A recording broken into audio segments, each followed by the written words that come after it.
Welcome to Murders and Crime PH, kung saan ibinabahagi ko ang mga kakaibang kwento ng krimen na aking nalagap mula sa iba't ibang dako ng mundo. Ano nga ba ang nangyari kay Marie Chris Joson? Halika at sulipan natin ang istorya ng kasong ito na nangyari noong 1991. Ang Japan ay maliit na bansa na matatagpuan sa Asia. Sa kabila ng pagiging maliit na bansa nito ay isa ito sa mga bansang mayaman ang ekonomiya.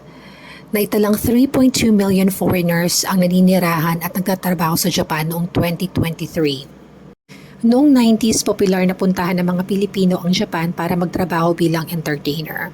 Isa sa mga Pilipinong dumaya sa Japan para magtrabaho ay si Marie Chris Joson na taga Calabanga, Camarines Sur.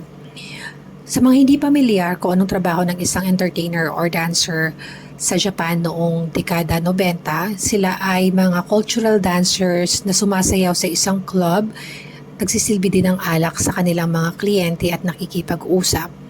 Hindi ito kagaya ng mga club na meron tayo dito sa Pilipinas na mostly, kung hindi man lahat, ay nag-o-offer ng extra service. Sila ay nandoon lamang para magsayaw at mag-entertain ng kanilang mga customers.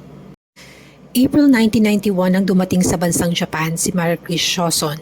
Ngunit ilang buwan lamang matapos ang kanyang pagdating sa Japan, noong September 7, 1991, si Marie Chris Joson ay dinala sa Hanawa Welfare Hospital sa Fukushima.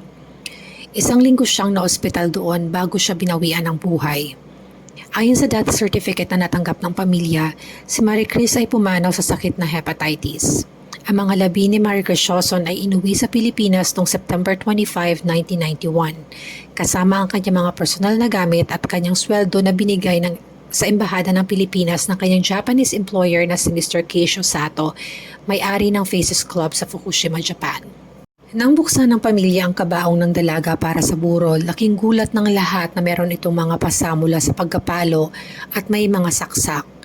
Isinigawa ng NBI ang autopsy sa katawan ni Marie Chris at nakitaan ito ng head injuries. Nagkaroon din ito ng dalawang saksak mula sa isang double-edged blade, isa sa kanyang hita at isa din sa kanyang ari. Mayroon din senyales na ito ay pinahirapan. Ngunit ayon sa Philippine Labor Attaché to Japan noon na si Reynaldo Parungao, walang foul play or irregularity sa pagkamatay ni Marie Chris. Ayon pa kay Parungao, pumanaw si Marie Chris dahil sa multiple organ failure and fulminant hepatitis. Sa mga hindi pamilyar sa kondisyon na ito, ang fulminant hepatitis ay isang mapanirang uri na kondisyon na nakakapinsala at nakakapangpahina ng atay at liver cells ng tao. Hindi makapaniwala ang pamilya ni Marie Chris sa dahilan ng kanyang pagkamatay. Anila, kung talagang siya ay may sakit, dapat sinabi niya na ito sa kanila. Sumulat din daw si Marie Chris na gusto niya nang umuwi dahil siya ay nahihirapan na doon at naiintindihan na daw niya kung bakit maraming Pilipina ang tumatakas sa kanilang mga employers. Pinadala sa Japan ng Noy Presidente Corazon Aquino sina Dr. Arizala na siyang nag-autopsy sa katawan ni Marie Chris dito sa Pilipinas at ang Employment Secretary noon na si Ruben Torres para imbestigahan ang kaso. Ngunit sa kasamaang palad wala silang nakuhang clarification sa pagkamatay ni Marie Chris. Nagkaroon din ng sariling imbestigasyon ang Japanese police, ngunit isinara lang nila ang kaso na ang cause of death ay natural illness.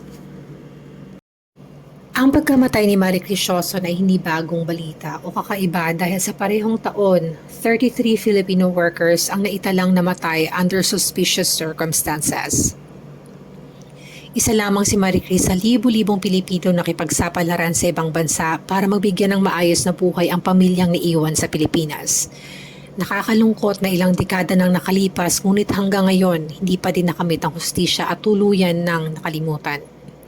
Kung meron mang mga detalye o impormasyon na kulang or na miscommunicated, maaari lamang pong i-comment at kung meron kang karagdagang impormasyon sa kasong ito, maaari mo pong i-share sa ating comment section. Maraming salamat at magkita-kita po tayo ulit sa susunod na video.